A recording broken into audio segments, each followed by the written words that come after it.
Olá pessoal, aqui é o professor Joelison, sou professor da Ezequiel Souza Brito e aqui a gente vai iniciar uma aula de Química falando um pouco sobre termoquímica, tá bom? E dentro da termoquímica a gente vai dar a introdução e vamos falar sobre os processos físicos e químicos endotérmicos e exotérmicos e mostrar alguns exemplos, algumas aplicações, tá bom? Então vamos lá.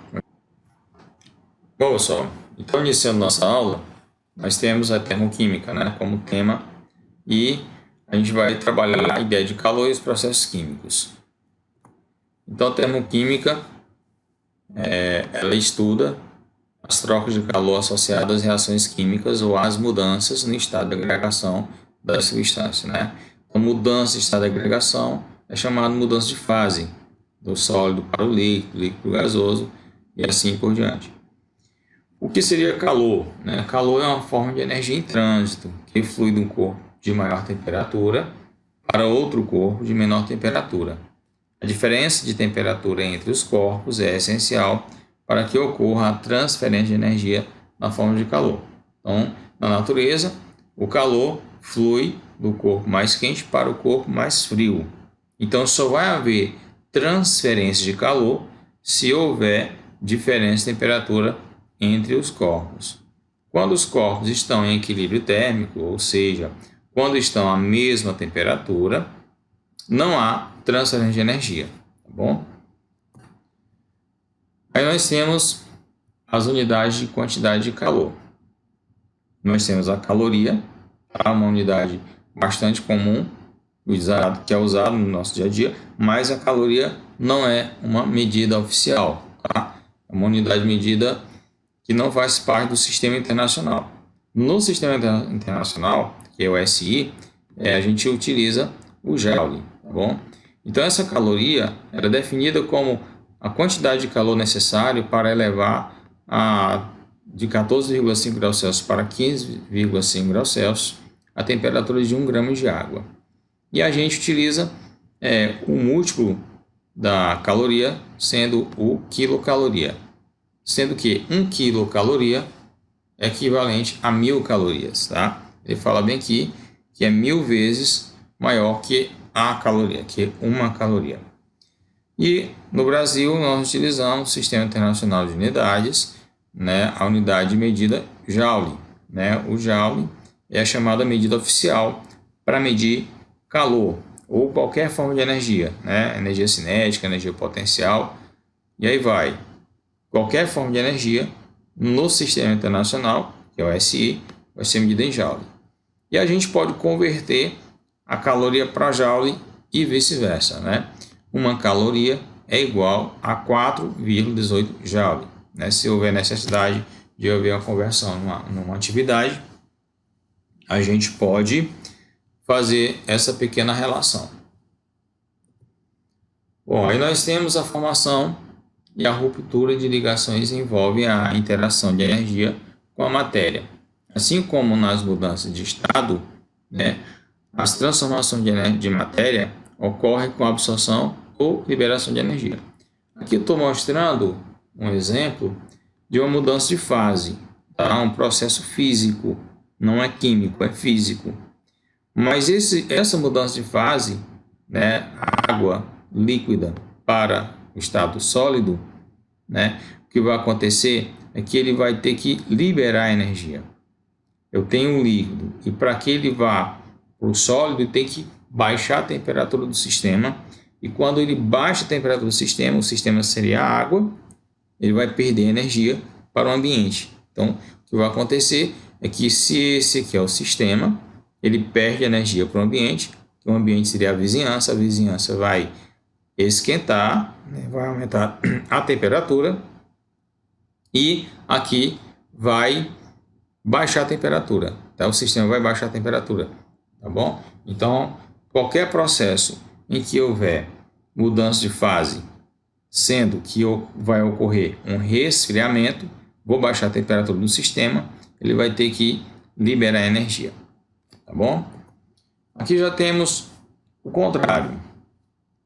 nós temos o gelo no estado sólido e aqui a água no estado líquido.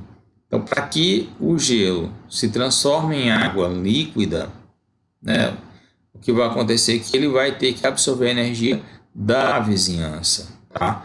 A vizinhança vai fornecer energia para ele. Então, nós dizemos que ele vai absorver a energia da vizinhança, a vizinhança vai esfriar e ele vai começar a esquentar, né? Vai aumentar a temperatura, tá bom? E assim que vai acontecer, ele vai mudar de fase. Lembrando que quando o gelo começar a transformar, né, quando começar a fusão, né, mudando o estado sólido para o líquido, a temperatura vai permanecer constante durante esse processo de mudança de fase. Tá só fazendo essa pequena observação. Mas mesmo assim, durante a mudança de fase, ele ainda vai estar absorvendo energia. Só que a temperatura vai se manter constante durante esse processo. Só para lembrar. Aqui embaixo estou mostrando um esquema em que eu mostro os estados físicos e aqui o sentido, né, da mudança, né, do estado sólido para o líquido é a fusão. E nesse sentido, né, do sólido para o líquido, líquido para o gás ou gasoso, o que vai acontecer é que os sistemas vão ter que absorver energia para que ocorra a mudança de fase. Tá? Quer dizer, eu tenho o gelo, que é o caso bem aqui. Para ele transformar em água líquida, ele vai ter que absorver energia. Tá? É assim para que ele consiga mudar de fase. E o contrário, eu tenho o gás, líquido e sólido. Para que ocorra a mudança do estado gasoso para o estado líquido, né, na condensação, por exemplo, ele vai ter que perder energia. O sistema tem que liberar energia para a temperatura baixar. Do líquido para o sólido, né, você coloca, por exemplo, uma garrafa de água no congelador de uma geladeira. Essa água está à temperatura ambiente. Daí, umas 2 horas já está congelada, por exemplo. Então, o que aconteceu? Esta água perdeu energia para o ambiente. Né? O ambiente seria o interior dessa geladeira, né? Desse freezer, por exemplo. Então, a temperatura da água baixou. Tá? Por quê? Porque ela perdeu energia para o interior da geladeira. Tá bom? Então, isso a gente diz que ele liberou energia para o ambiente. Bom, aqui vamos falar sobre a energia envolvida na alimentação. Tá? Por exemplo, quando você ingere qualquer alimento, você está absorvendo energia, né, por meio desse alimento.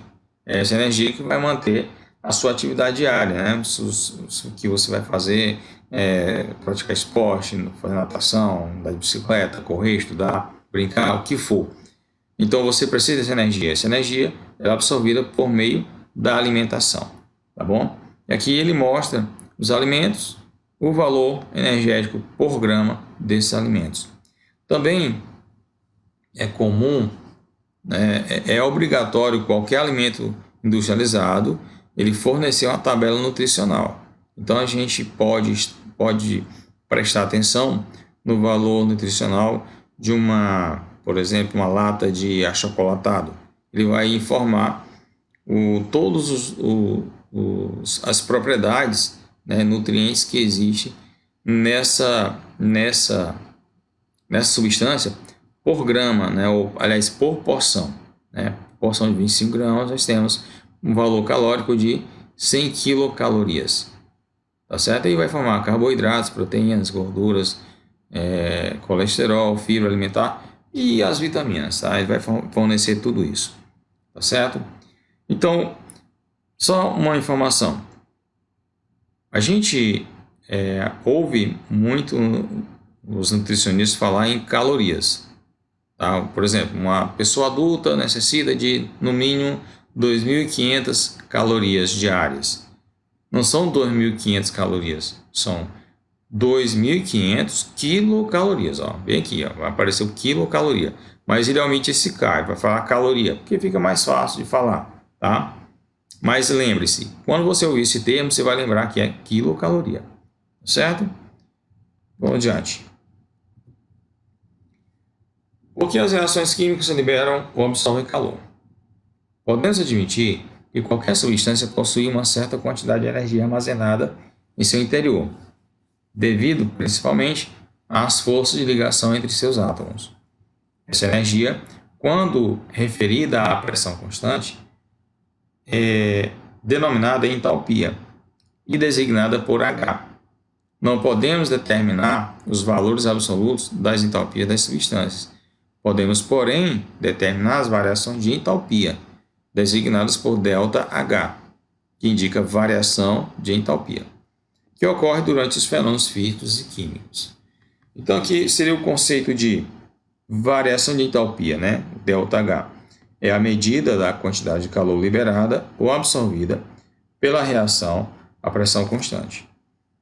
Tá certo? Então, o termo variação de entalpia vai ser esse ΔH, que é exatamente a diferença de energia absorvida e liberada durante o processo físico ou químico. Bom, agora a gente vai falar sobre as reações exotérmicas e as reações endotérmicas. É um ponto importante que a gente tem que entender. Vamos lá. Uma reação exotérmica são aquelas que liberam calor e possuem a entalpia dos reagentes maior que a entalpia dos produtos. Veja bem, entalpia é a energia presente no produto ou reagente, tá bom? Então, um processo exotérmico ou reação exotérmica são todas aquelas que liberam energia, tá certo? Um sistema que libera energia seria um sistema que vai baixar a temperatura e vai esquentar a vizinhança, né? Liberou energia para a vizinhança esquenta e o sistema esfria. Quer dizer que a entalpia do reagente será maior que a entalpia do produto. Consequentemente, apresenta ΔH menor que zero, chamado ΔH negativo. Aqui, um exemplo, né, genérico, nós temos uma reação A mais B, né, um reagente, aqui tem formando C mais D um produto. E aqui temos o ΔH igual a menos X.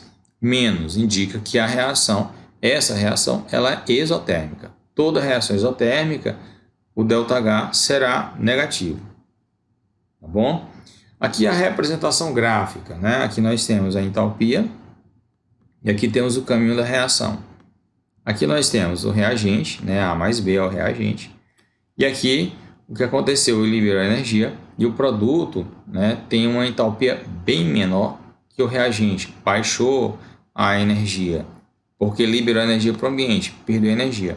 Então aqui o produto, C mais D, tem menos energia do que o reagente. Então ΔH será menor que zero, ΔH negativo, tá certo? Vamos aqui. Reações endotérmicas, né, o outro tipo de reação, são aquelas que absorvem calor e possuem entalpia dos reagentes menor que a entalpia dos produtos e, consequentemente, apresentam ΔH maior que zero. Ou seja, a entalpia ou a variação de entalpia de um processo endotérmico será positivo. Né? Aqui a representação A mais B formando C mais D, ΔH positivo porque estou representando, no caso, a reação endotérmica. No gráfico, seria assim. Aqui seria o reagente, né, com baixa energia. E para que essa reação ocorresse, ele absorver energia. Então aqui seria o produto. O produto tem mais energia que o reagente. É o que mostra bem aqui. Reagente menor que o produto. Ou tem entalpia do reagente menor que a entalpia do produto. Tá bom? Bom, aqui a gente vai falar sobre outras situações em que eu posso identificar se é reação endotérmica ou exotérmica, tá? Por meio da equação química. Bom, primeiro caso, combustão do gás hidrogênio. Vai ser hidrogênio mais oxigênio formando a água. E o ΔH da reação na frente vai ter o ΔH. Se tiver o ΔH, ele vai ser negativo, porque é reação exotérmica. Se fosse uma reação endotérmica, o ΔH vai ser positivo, tá bom? Como mostra bem aqui no segundo caso.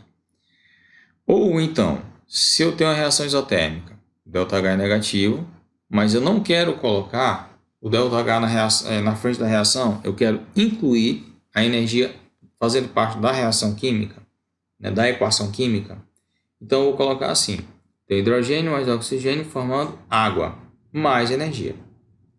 Está indicando a mesma coisa, que essa reação produz energia. É um processo que libera energia, portanto, um processo exotérmico.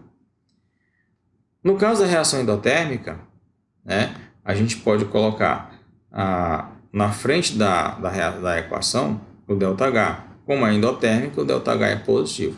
Mas se eu quiser incluir essa energia fazendo parte da equação química, posso colocar assim: hidrogênio mais iodo. Como a reação endotérmica é a reação que precisa de energia, precisa absorver energia. Então, eu vou colocar isso no reagente. Eu vou colocar aqui H2 mais I2 mais energia, que ele vai ocorrer se absorver energia. E vai produzir HI, né? Iodeto de hidrogênio. Tá certo? Então, só para lembrar que eu posso identificar, ao olhar uma reação química, se é exotérmica ou endotérmica, dessa forma aqui. Pode aparecer o ΔH. Se aparecer o ΔH, veja se é mais, se é menos. Se for menos exotérmica, se for mais endotérmica. Tá certo? E aí, tenha cuidado. Se a reação for... se a reação for exotérmica, tá? E eu quero incluir a energia fazendo parte da equação, você vai colocar isso no produto, tá? Vai produzir energia. Se for endotérmica, vai colocar energia no reagente, porque ela vai precisar absorver energia. Tá certo? Vamos lá. Agora vamos fazer algumas atividades, né? Vou lendo e vou respondendo essas questões aqui para a gente exercitar. Primeiro caso. Analise a figura abaixo, assinale VOF nas proposições abaixo, com base na reação química de combustão do gás hidrogênio. Nós temos aqui o gráfico, né, a entalpia e aqui o caminho da reação. Aqui eu tenho um reagente, hidrogênio mais oxigênio, e aqui embaixo tem um produto, a água, que está mostrando aqui que o reagente tem muita energia e a entalpia diminui para o produto, né? O produto é a água, então o produto tem menos energia que o reagente. Aqui o ΔH está indicando que é menos 241,6 kJ. Letra A vai afirmar o seguinte: ocorre liberação de calor, ou seja, o processo exotérmico. Sim, é verdadeiro, o processo é exotérmico. Por quê? Porque pelo gráfico você já está percebendo que a entalpia diminuiu, né? Porque ele perdeu energia. Outro indício está bem claro, ΔH negativo, processo exotérmico. Letra B, ocorre a absorção de calor, ou seja, o processo endotérmico? Não, letra A já diz que ela é exotérmico, letra B é falsa. Letra C, os reagentes ganham calor ao se converter em água? O que aconteceu com o reagente? O reagente perdeu o calor, tá? Não ganhou. O reagente perdeu o calor, tá certo? Então, letra C é falsa. Letra D, o calor envolvido na formação de 180 gramas de água é de 2.406 joules. Bom, para responder, vamos para a próxima página. E aqui tem a resolução da letra D. Então aqui eu fiz a representação. Um H2 mais um O2, um meio de O2 formando água. E aqui eu coloquei a variação de entalpia dela, que seria de menos 241,6. Aqui eu coloquei o seguinte: a massa molar da água é 18 gramas por mol. Então, usando uma regra de 3 simples, coloquei água e a sua entalpia. Quer dizer, 1 mol de água contém 18 gramas. Que 18 gramas de água vai precisar de 241,6 kJ. Então, 180 gramas precisa de quanto de energia? Então, aqui fez só uma proporção. De 18 para 180, você percebe que aumentou 10 vezes. Então, daqui para X também vai ter que aumentar 10 vezes. Então, multiplicando 241,6 por 10 vai dar 2.406 kJ. Tá bom? Então, essa parte aqui trata da estequiometria das reações químicas, envolvendo a massa e a energia. Voltando aqui para a letra E, diz o seguinte: entalpia dos produtos maior que a entalpia dos reagentes.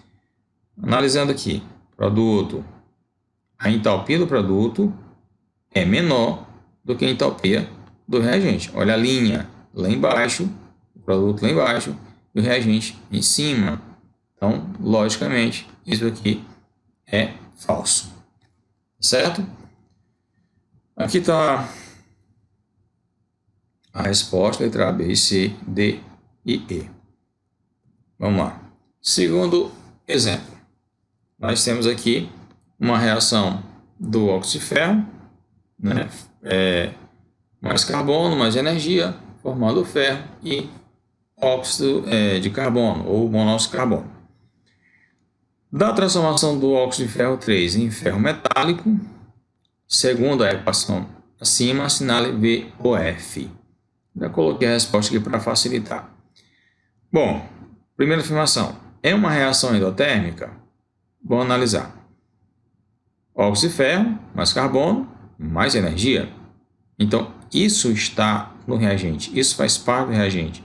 Então, quer dizer que para ocorrer essa reação, precisa de energia, mais energia. Logo, o processo é endotérmico. Portanto, letra A, verdadeiro. Letra B. É uma reação exotérmica? Não, é endotérmica, já falsificou. Letra C. A energia absorvida é 491,5 kJ. Energia absorvida. Sim, verdadeiro. É um processo endotérmico, vai absorver energia. Letra D. A energia liberada é de 491,5 kJ. Falso, porque esse processo endotérmico não pode ser exotérmico ao mesmo tempo, tá? Ou exotérmico ou endotérmico. Então, letra D é falsa. Bom, vamos ao terceiro exemplo. Aqui eu estou mostrando a mesma reação química, a mesma equação química da questão anterior, tá? Só que eu troquei a energia que estava no reagente e coloquei no produto. Na questão anterior, essa reação ela era endotérmica e continua sendo endotérmica. Na representação de uma reação química endotérmica, se eu tenho a energia fazendo parte do produto ou do reagente, né? Se ela faz parte do reagente, você vai colocar mais, quer dizer, que ela é endotérmica porque precisa absorver energia. Então, eu vou colocar óxido de ferro, mais carbono, mais energia, como estava na questão 2. Só que eu troquei essa energia tirando o reagente e coloquei no produto, né? Então, nesse caso, como aqui era mais, mudou de lado, ele vem menos. Então, preste atenção. Se eu tenho menos no produto, tá? Eu tenho ferro mais monóxido de carbono, menos energia. Então, está dizendo que essa reação é endotérmica. Está dizendo que essa reação, esse produto, ou vai ter que fornecer energia para esse reagente para que ocorra a reação. Tá bom? Então, a reação endotérmica, verdadeiro. Letra B. É uma reação exotérmica? Falso. Letra C. A energia absorvida é 491,5? Verdadeiro, né? É uma reação endotérmica, então, porque ela absorve energia. A letra E. A entalpia do produto é maior que a entalpia do reagente? Verdadeiro. Porque a gente já viu no gráfico que a reação endotérmica, a gente tem o reagente com baixa energia e o produto com a energia mais elevada, tá? Então, a gente tem o produto com mais energia que o reagente. E a letra F, o ΔH é maior que zero? Verdadeiro também, porque toda reação endotérmica, o ΔH, cuidado, o ΔH, que é a variação de entalpia, vai ser positiva. Cuidado que aqui eu tenho um negativo que não é o ΔH. Estou colocando essa energia fazendo parte da reação. Tá bom? Bom, vamos ao quarto exemplo. Aqui a gente vai fazer basicamente a mesma coisa, fazer a classificação das equações químicas. Né? A gente tem o seguinte, letra A. Hidrogênio mais oxigênio formando água mais energia. É um processo exotérmico, porque está formando energia, né? Eu tenho mais energia no produto, o processo seria exotérmico. Se fosse menos energia no produto, eu tenho um processo endotérmico. Nesse caso, eu tenho um processo exotérmico. Na letra B, eu tenho reagente, né? Produto, e aqui eu tenho menos energia. No produto eu tenho menos energia, menos 104,4 quilocalorias.